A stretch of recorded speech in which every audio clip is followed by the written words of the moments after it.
Benito Mussolini was the world's first fascist dictator. His glorification of violence inspired Hitler. Mussolini used political theater. Hitler imitated him. Mussolini dreamt of restoring the Roman Empire, Hitler of even greater world conquest. Together, these two dictators started a world war that left 55 million dead. Yet in the 1920s, world leaders were full of praise for Mussolini and fascism for standing up to the communists. The Pope said he was sent by divine providence. Winston Churchill said Mussolini was the Roman genius whose triumphant struggle against communism had rendered a service to the whole world. This is the story of Mussolini and fascism, from its violent roots to its dream of empire, from its military disasters to its humiliating end. A story told for the first time in color.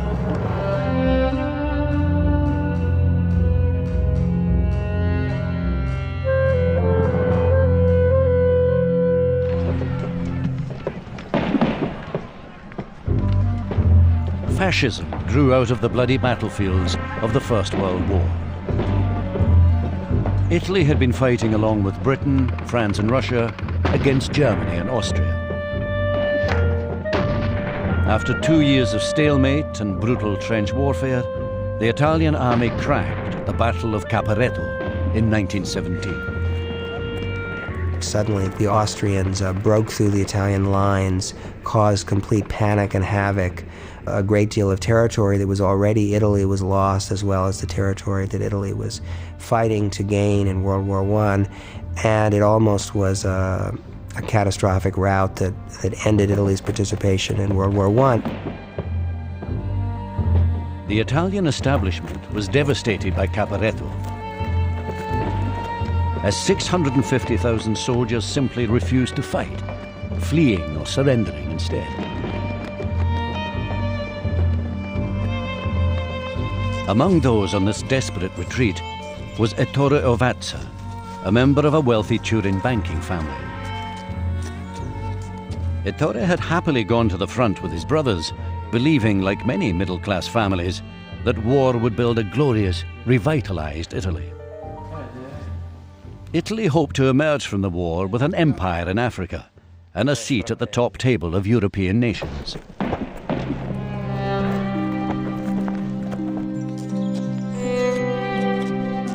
But after Caporetto, Ovazza was overcome by shame. I was riding at the head of a column of my own brigade, my head bowed, almost stupefied with anguish. I held myself in the saddle only with difficulty. My attendant came along beside me, weeping, and asked me, "Where are we going, Lieutenant, sir?" My jaw tightened, and I broke out in tears, and so we retreated. Caporetto demonstrated Italy's military weakness to the world. It seemed that Italy was on the point of being forced out of the war completely. The nation faced ruin.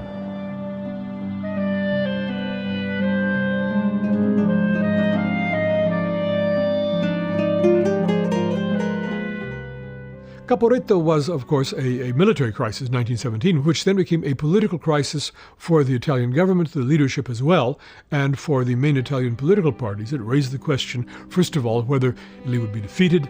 This would open Italy then to internal collapse and even to revolution. So Caporetto was a major crisis.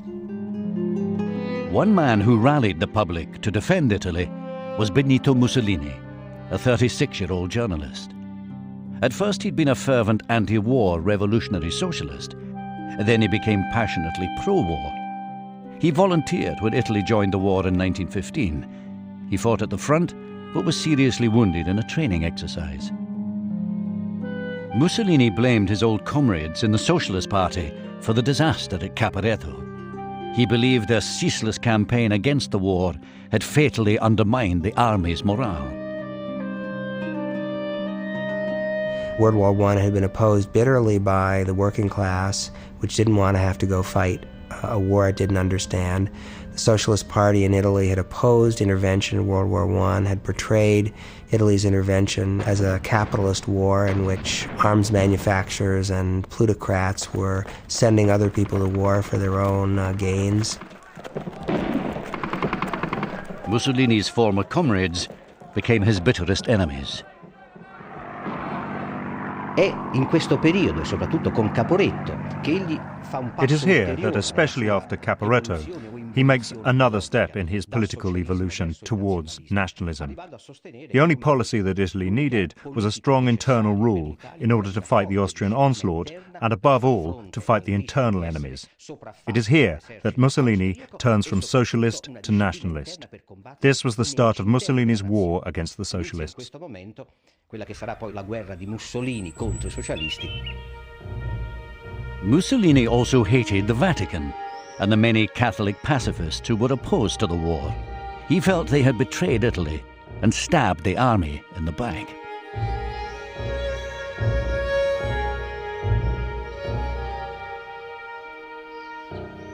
It was a tremendous humiliation for all patriots, tremendous, this great military collapse. And of course, they blamed, socialist and also Catholic propaganda for the collapse. They said the enemies of the nation have undermined the morale of the army. They are traitors and we must have, they must really be destroyed.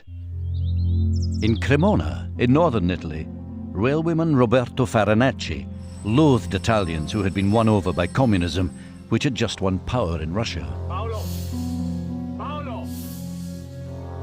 Italy is in danger because of terrible subversives. Everywhere masses soaked in false theories insult Italy and sing the praises of Russia. Before the war, Farinacci had never been an extremist, unlike Mussolini. He was a socialist reformer, but strongly pro-war. He fought briefly but bravely at the front before being called back to Cremona. As a railwayman, he was deemed an essential worker. The humiliation of Caporetto turned Farinacci into a violent nationalist.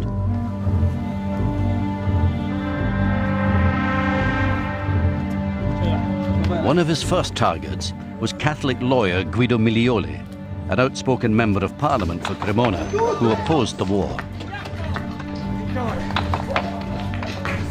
Farinacci wrote furiously. That man spread his poison throughout the region, incited the women to sabotage the war, the soldiers to depose their weapons, and the people to rise as they did in Russia. He deserved more. He deserved to be swept away forever.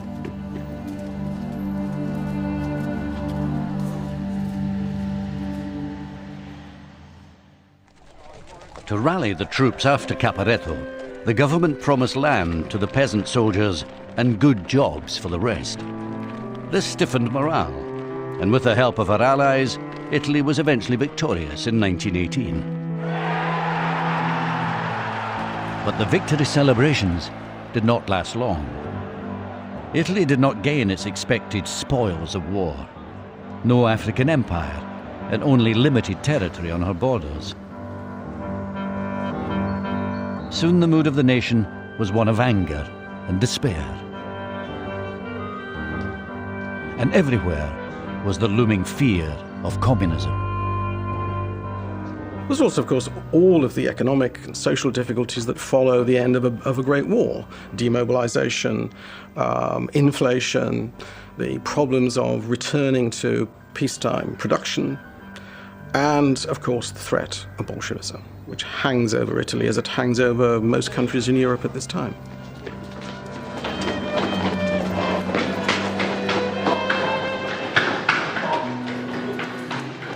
Ettore Ovazza, the wealthy Turin banker who had been in the mass retreat from Caporetto, looked out on the city he loved and was enraged by what he saw. He saw not the disciplined society he desired, but the potential horror of a communist revolution.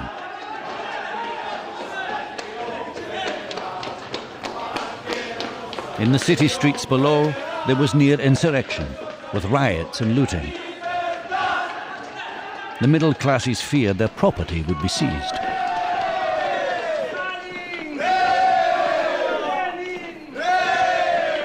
a sizable part of Europe was living a climate virtually of civil war after 1918. This was true throughout Central Europe, was true throughout most of Eastern Europe as well, and this kind of climate of civil war encouraged political violence. Ettore Ovazza feared revolutionaries would also rip apart the nation he loved.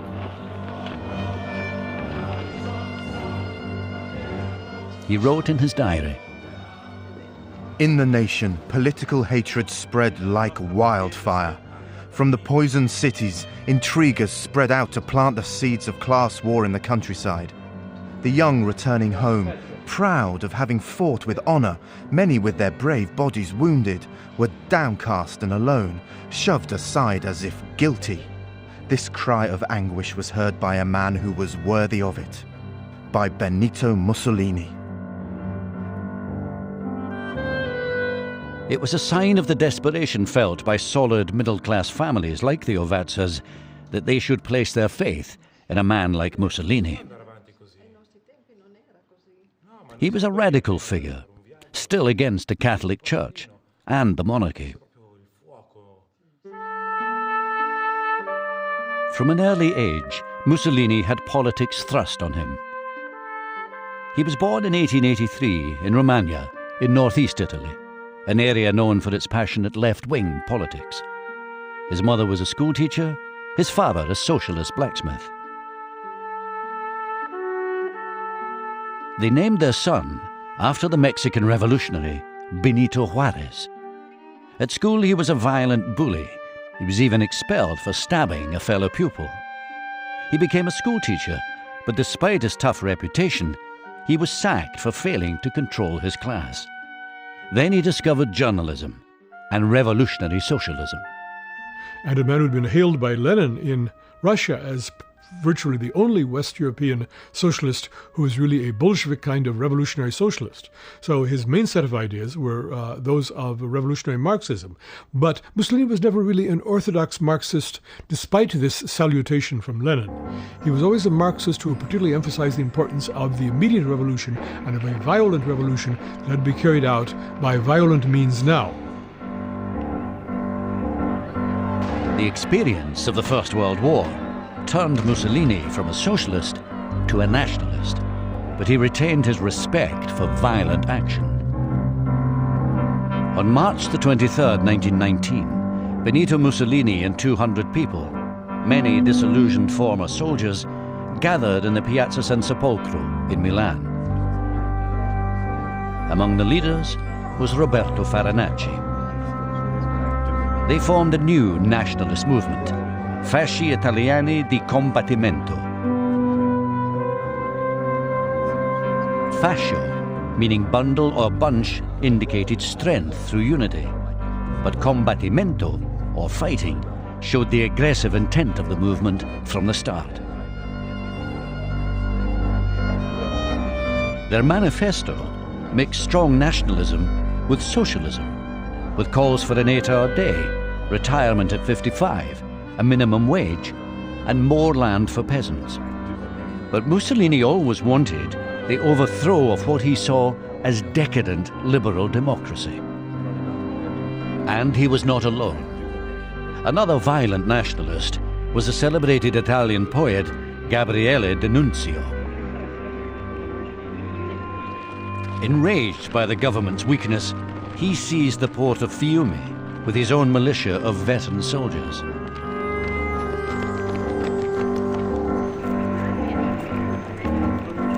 Although it had a largely Italian population, Fiume had been handed to the new state of Yugoslavia after the war, infuriating Italian nationalists.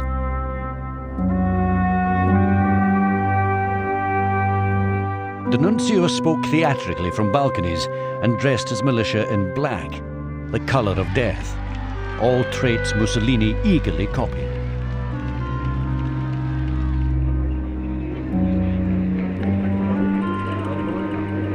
The first people who actually wore black shirts were, funnily enough, not strictly fascists. They were involved in what I suppose you could call a rather comic opera episode, the occupation of the city of Fiume by the great Italian poet Gabriele D'Annunzio. Because it was his followers who were called the Arditi, which meant the bold ones. They were mainly composed of sort of stormtroopers, people who had been shock troops in the First World War. These were the first group who in that time wore black shirts. The elite Arditi Special Forces had been used to launch surprise attacks on enemy trenches and were famous for their close combat fighting. Mussolini loved their directness and violence. For him, the true spirit of fascism. You represent the admirable warlike youth of Italy. The flash of your knives and the roar of your grenades will wreak justice on all the wretches who want to hinder the advance of a greater Italy. The Arditi wore black shirts to signify the color of death. After D'Annunzio returned to his poetry, they formed the backbone of the fascists' own violent militia, the black shirts. The importance of the black shirts is they are essentially a combat group.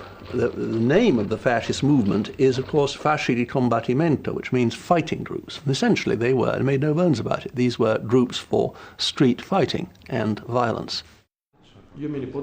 At a veterans' meeting in Turin, Ettore Ovazza eagerly joined the black shirts.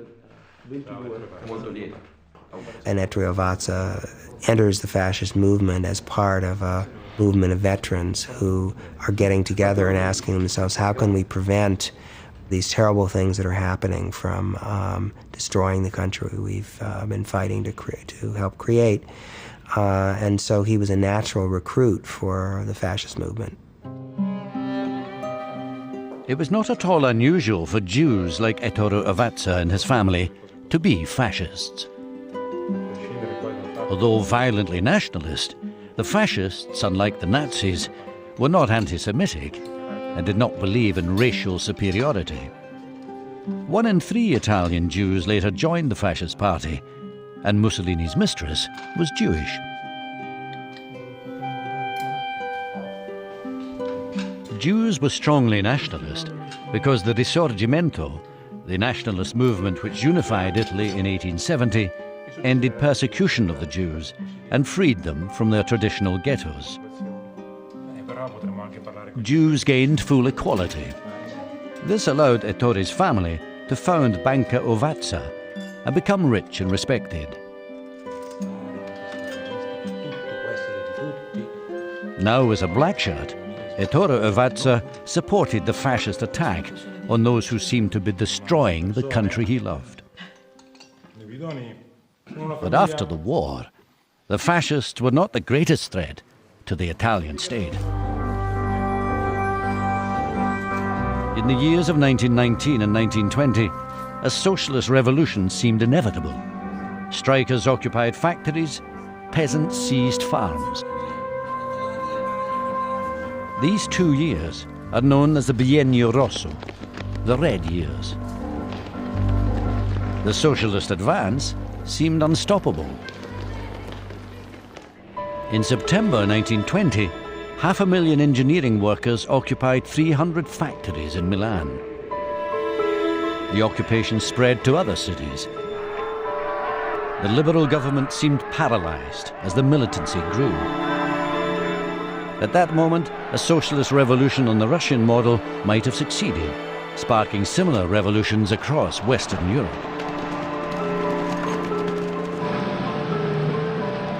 The problem with the Italian Socialist Party is that it had a revolutionary ideology, but it didn't have a revolutionary leadership. The orthodox Marxist in the Italian Socialist Party said, look, Italy is not a fully fledged, mature, capitalist industrial state. We have to wait. And indeed, that was their famous slogan, all we have to do is wait. You wait until the circumstances permit.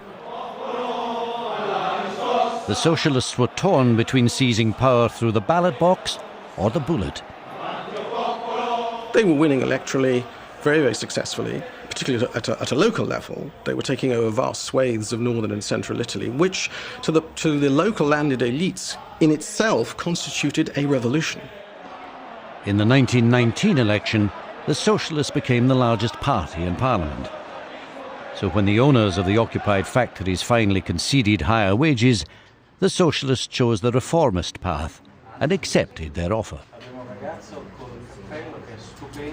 But the great revolutionary moment had clearly passed. I think the key importance, perhaps, of the occupation factory is everybody sees the Socialist Party has had its chance to launch a real attempt at revolution, and it's frightened, it's drawn back. The fascists, including Ettore Evazza, saw themselves as the front line against the socialist threat. You could not really be a regular member, if you were in the right age group, without being part of this militia. Now, in Italy, the black shirts were the basic core membership of the party. So this was a kind of special party army or party militia. There really had not been, in the preceding generation in all of Europe, any kind of political movement like that. Evazza played his part by helping to destroy trade union offices in Turin. But although the fascists were active in the cities, fascism actually became a mass movement, much to Mussolini's astonishment, in the rural areas of central and northern Italy. Here on the flat, fertile plains, farm workers and their families tended to live in large cascine, farmsteads, where they were totally dependent on the owners.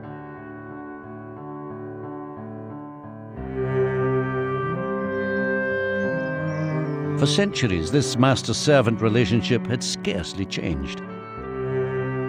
But now this power structure was being challenged by the peasants. As the farming relied on back-breaking and labor-intensive work, the peasants knew that a strike lasting only a few days could bring ruin to the landowners.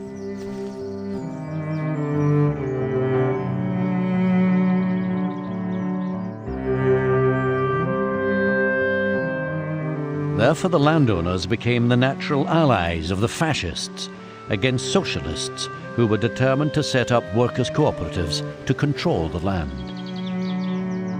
But the fascists also gained mass support from the 5 million peasants who had bought land for the first time when prices slumped after the First World War began.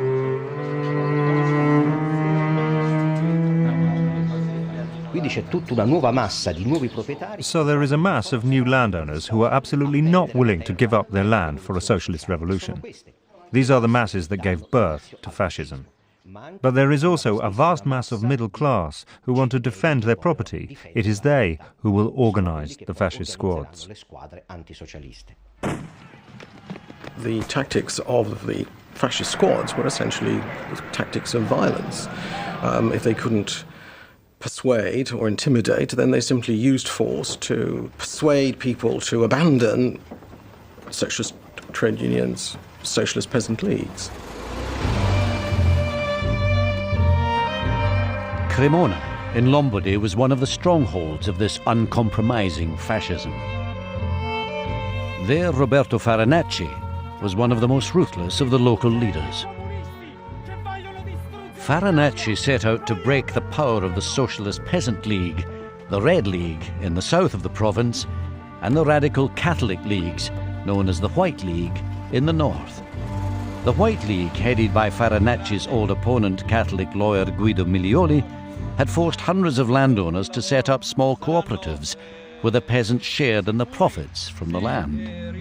Milioli was thought by landowners to be almost as dangerous as the socialists. He was a threat to the landowners because he'd really produced a kind of movement which set out to take away, not only to get just say to get higher wages or bigger share of the profits, but to actually take over in large measure the organization of farming from the landowners.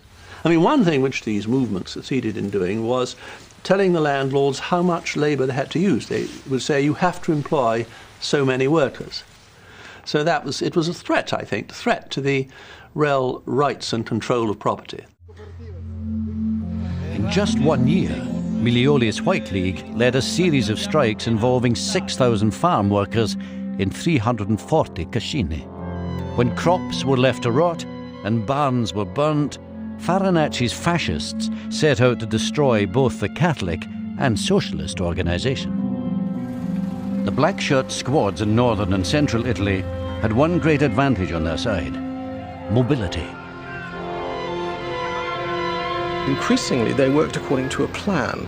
They were organized in hit groups, and they were very good at obtaining support from local authorities. They very often, for example, were carried in lorries that belonged to the army, which had been loaned to them by local garrison commanders.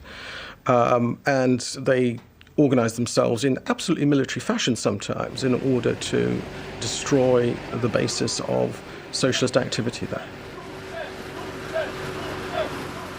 Except in Russia, political violence was not seen in Europe before World War I. The idea of systematic political violence was a product of the war, expressed primarily after the war was over. But this was a new thing. This was a new kind of political style, and this was the sort of thing that in the main part of Europe was expressed more by fascism than by any other movement, even more than by communism. The fascist action squads glorified violence for its own sake. They thought it powerful and purifying. And before long, this violence brought murder in its wake. Milioli wrote, The first anti-fascist martyr in the Cremonese region was Giuseppe Paoli, a very dignified peasant who was loved and respected by all for his industry and honesty.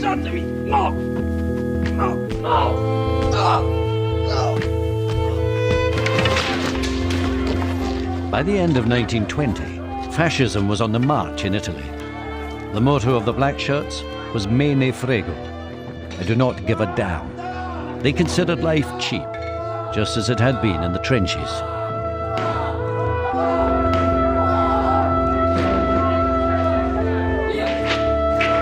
When the socialists defeated the fascists in the May 1921 Cremonese provincial elections, fascist attacks intensified. What the fascists could not achieve at the ballot box, they were determined to achieve by force.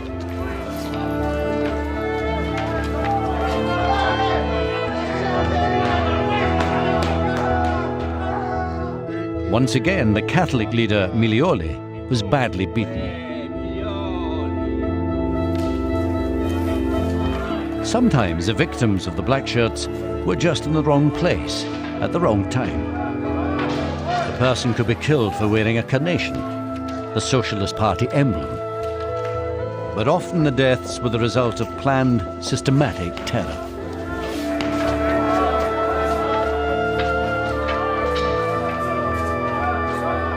In December 1921, Attilio Boldori, the Socialist Vice President of the Provincial Council, was kidnapped by Farinacci's fascists, taken to a cascina and beaten to death. Women and children were forced to watch, to learn the fate of those who opposed fascism. Fascist bosses in the northern provinces, like Farinacci, acted when and how they wanted.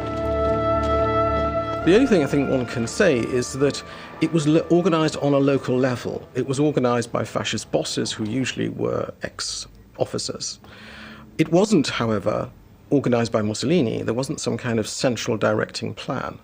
Very often, Mussolini didn't really know what was going on, and in the summer of 1921, he actually tried to stop the spread of violence because he was afraid that there would be a backlash and that the movement would lose its credibility as a parliamentary political force if the violence in the countryside continued. The local fascist bosses were not concerned with parliamentary procedures. They believed socialism could only be eradicated by force.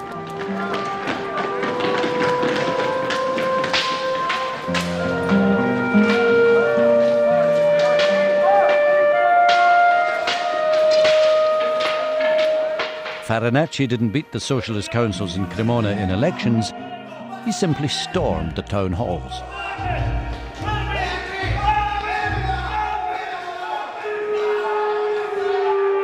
Again, Milioli was targeted.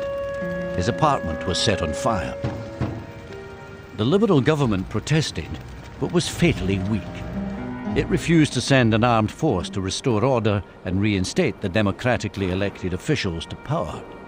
Instead, a commissioner with fascist sympathies was nominated to run the province. Violence had won. Farinacci proclaimed victory from the balcony. Fascists of Cremona, socialists have lost control of the town hall forever.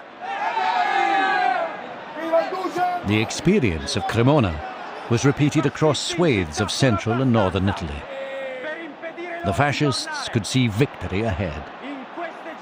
A liberal government was officially in power, but had little control over large chunks of Italy. In the beginning, the state didn't understand fascist violence and saw it as a reaction to socialist violence. After fascism destroyed the socialist organizations and imposed the fascist system in the cities of northern and central Italy, the state was no longer in a condition to suppress fascist violence. But there was also some sympathy from the state, as fascism claimed it wanted to defend the state, bourgeois society, property and patriotic values, all those values that socialism deplored. But fascism also had a very positive message. It was very often accused of being the tool of the bosses, but the fascists were very successful at setting up their own alternative trade unions.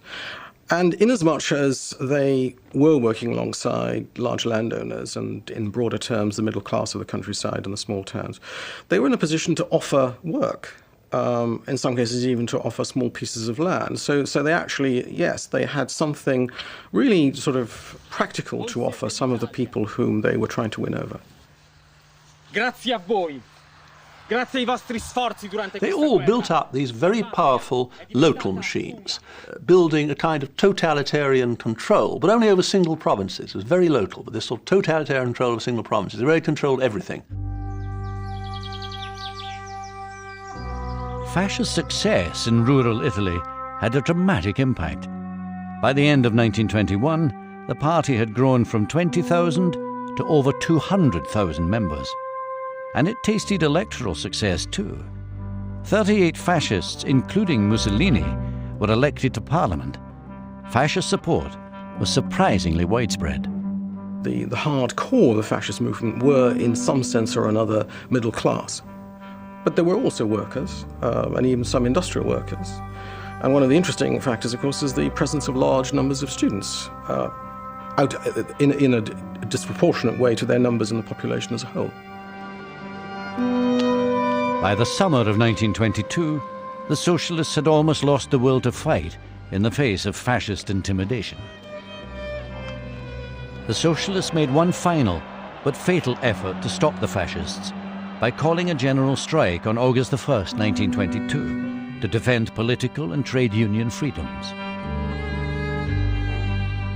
The strike was a failure. Strikers were replaced by fascists and the military. The fascists launched attacks on socialists and on trade union premises, often with the open support of the police and the army. The Times newspaper in London reported, "Fascismo has proved itself virile, well-disciplined, fearless and ready for emergencies." When the general strike was announced, Farinacci rushed to join a mass fascist attack on strikers in Parma, a socialist stronghold. The black shirt attack was led by Italo Balbo, a local fascist boss. He knew he faced a tough task.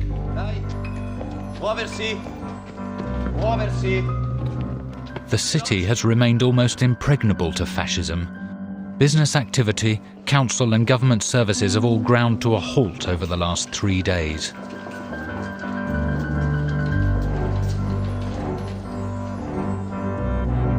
The leader of the strikers, Socialist MP Guido Picelli, knew the historic importance of the struggle. If fascism were to win, it would mean suppression of all freedoms and a return to slavery. Yet again, the state was an impotent bystander in this clash between two armed factions. Picelli described the scenes. At dawn, when the order was given to get the guns out and launch the insurrection, working-class people took to the streets, as bold as the waters of a river which is bursting its banks. Men, women, old people, young people from all parties and from no party at all were all there in a single iron will. Resist and fight. Fascist leader Balbo was secretly impressed. Workers operate in shifts, military discipline. Working class women bring anti-fascist bread, wine, fruit and potatoes from the kitchen. They must have a large quantity of ammunition, because they don't spare their bullets, shooting day and night.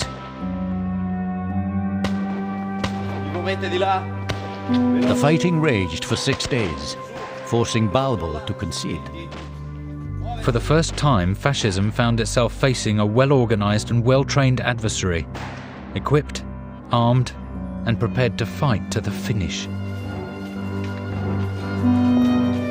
Finally, Mussolini ordered fascist leader Balbo to retreat. A retreat that turned into a rout. 39 fascists were killed and 150 wounded. The socialist victory showed that fascism was neither invincible nor inevitable, as Picelli clearly understood.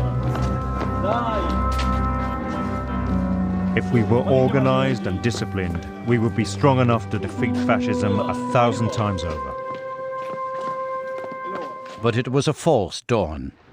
Across Italy, the socialists were tired of fighting. The defense of Parma was the socialists' last attempt to openly defy fascism for over 20 years. Mussolini realized he had an historic opportunity to strike.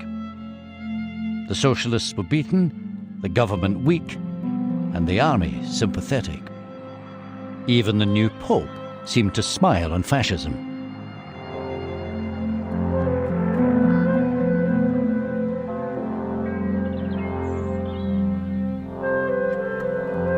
Mussolini decided to organize a mass march on Rome against the liberal government. The day before the march on Rome began, local fascist bosses like Roberto Farinacci violently seized power in provinces across central and northern Italy.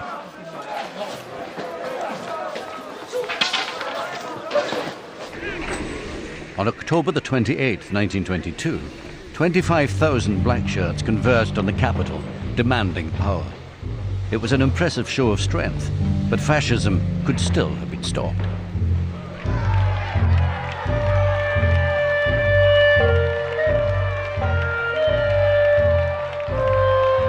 Giovanni Battista Amendola, a cabinet minister in the liberal government, was determined to defend democracy. He drew up a decree giving the army the power to use any force necessary to stop the fascists marching into the heart of Rome.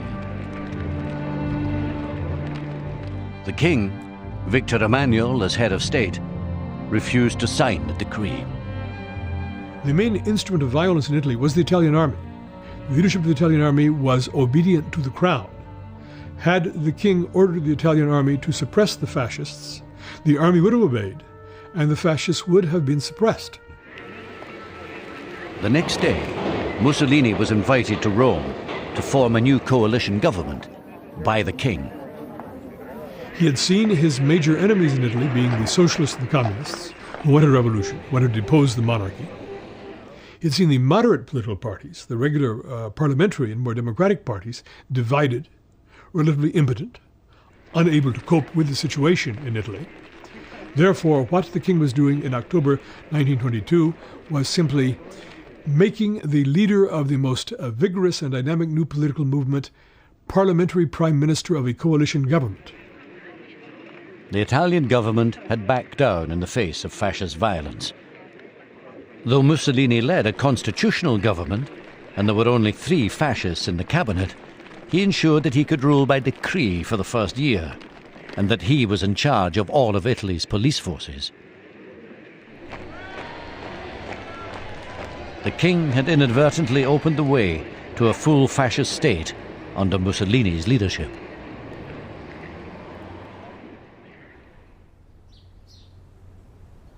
Ettore Evazza was delighted by the fascist seizure of power and the new order.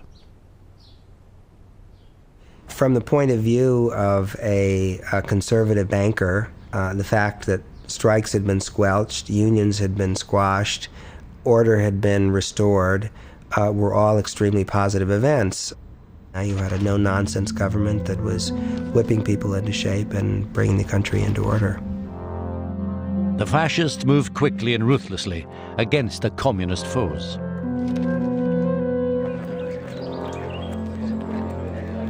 The British consul in Turin was astonished at the openness of the fascists.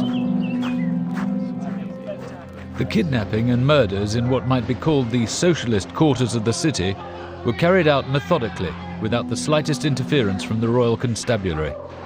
Not a single arrest was made. For all practical purposes, the communists are regarded as standing outside the protection of the law, and there are still some 20 socialists and communists on the proscribed list who are being hunted down for execution.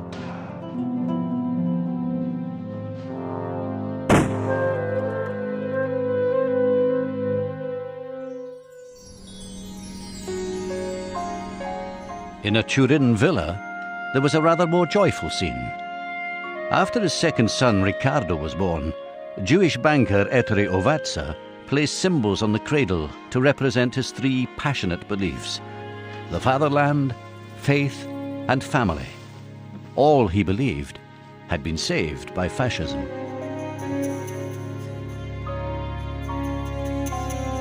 On the crib where my son rests, I have planted a tricolour flag, next to the name of God, written in ancient Hebrew script on a silver pendant. This lively tricolore note, tied with a blue ribbon, seems to illuminate the room. At that moment, Ettore heard a military band marching down the street, playing the fascist hymn.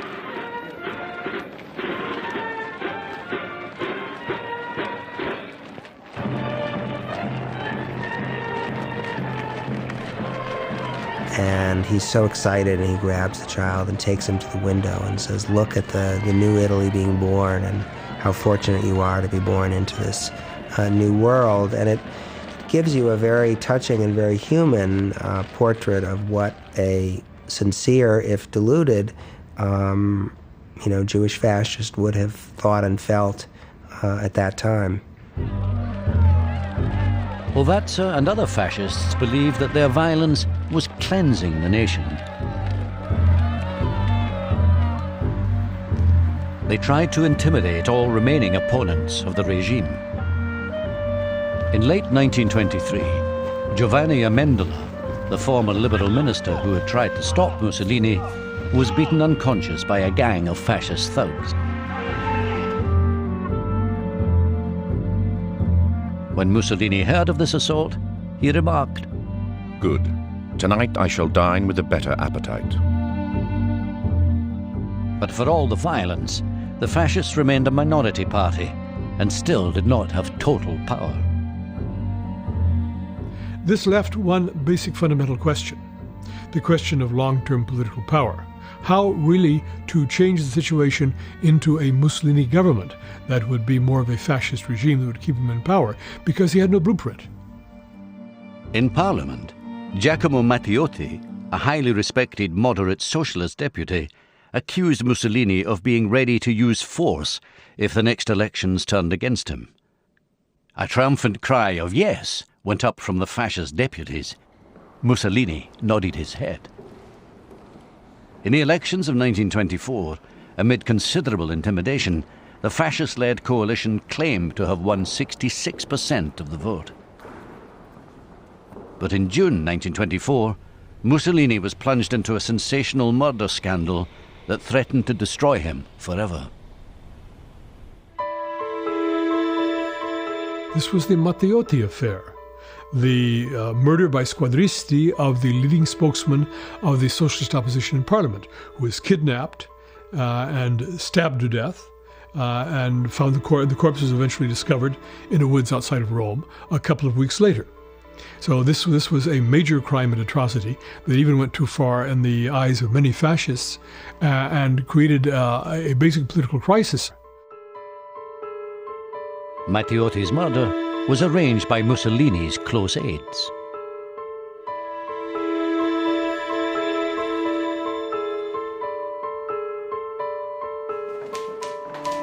In his newspaper Il Mondo, liberal parliamentarian Amendola launched stinging attacks on fascism over the murder. 39 million Italians are kneeling along the path of Matteotti from the site of his martyrdom to his final resting place. And today they will rise to defend those ideals that factions and tyranny cannot kill, but only strengthen and glorify. The first 6 months after Matteotti was murdered in June of 1924 were a very difficult period for Mussolini. Several fascists had deserted him. Public opinion was very volatile. The opposition parties were trying to make a great deal of capital out of the situation.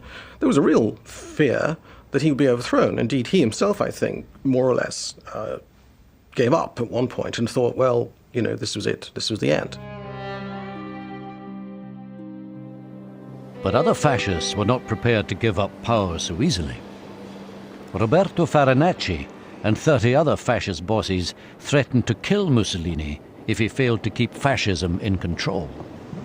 Mussolini faced a choice between leaving power or stamping out all dissent once and for all.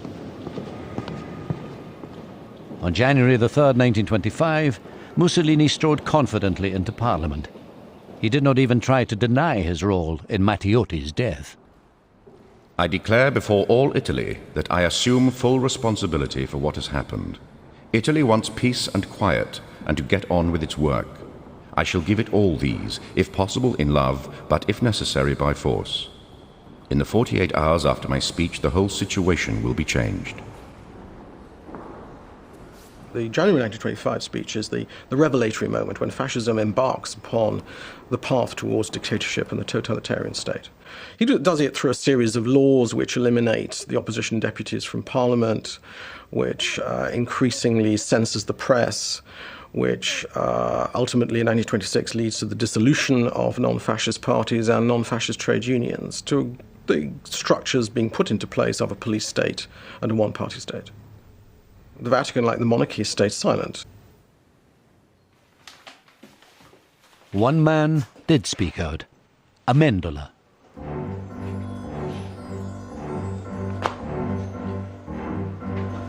The next day his newspaper, Il Mondo, said, This man Mussolini constitutes a pathological case not foreseen in the Constitution. Everything is subordinated to his mad ambition.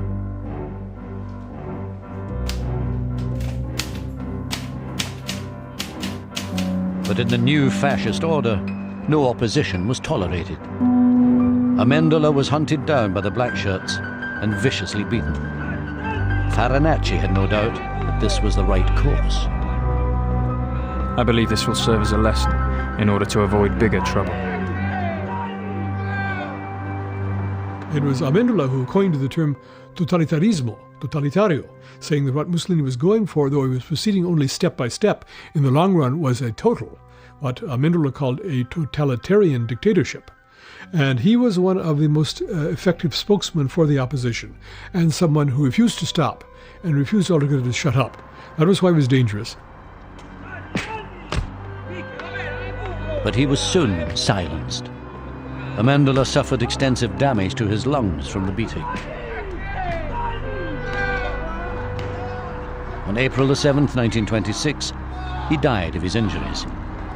He was 44. In a final insult, a group of fascists sang cheerfully as they wrecked his house after his death.